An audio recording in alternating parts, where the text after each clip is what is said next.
Kastilja trid li jkollha kontroll akbar fuq l-operat ta' Clifton Grima, is-Segretarju Parlamentari għall-Isport, u l-għażla waqgħet mill-ġdid fuq Mark Kutajjar.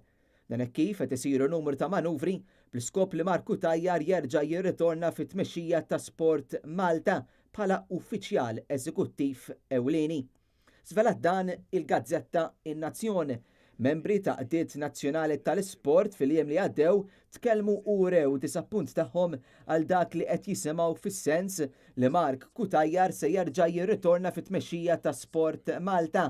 Kastilja hija konxja mill-fatt li fl-ewwel leġislatura tal-Gvern immexxi minn Joseph Muscat ftit li xejn sar b'mod tanġibli fil-kamp sportiv u dak li sar ma jibdiex mal-volum qawwi ta' inizjattivi li kienu ttieħdu mill-gvernijiet preċedenti.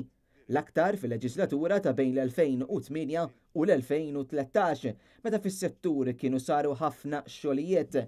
Is-sorsi fissru li mhux esklus li xi wħud mill-istess qdiet nazzjonali kitbu lill-uffiċċju tal-Prim Ministru dwar dan u daqstant ieħor mhux esklus li kien l-istess Mark Kutajjar li tkellem mal-Prim Ministru Joseph Muscat biex jaċevola r-ritorn tiegħu bħala uffiċjal eżekuttiv ewlieni ta' Sport Malta. Mark Kutajjar kien irreżenja mill-karika ta' aġent uffiċjali eżekuttiv ewlieni ta' Sport Malta f'Ottubru tal-2017. Ismu kien fl-aħbarijiet ukoll brabta max-xiri ta' biljetti tal-ajru mixtrija mill-Kumitat Olimpiku Malti u li kienu jammontaw għal mijiet ta' biljetti kull sena fis-sentejn ta' qabel li fil-parti kbira inxtraw b'direct order mill-Aġenzija tal-Ivvjaġġar Hamilton Travel. F'terminu ta' euro l-flus minn fuqa fix-xiri tal-biljetti tal-ajru kien jammonta għal eluf kbar ta' euro kull sena.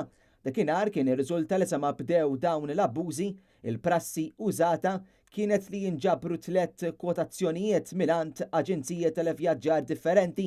Bid-deċiżjoni kienet tittieħed skont il-prezzijiet.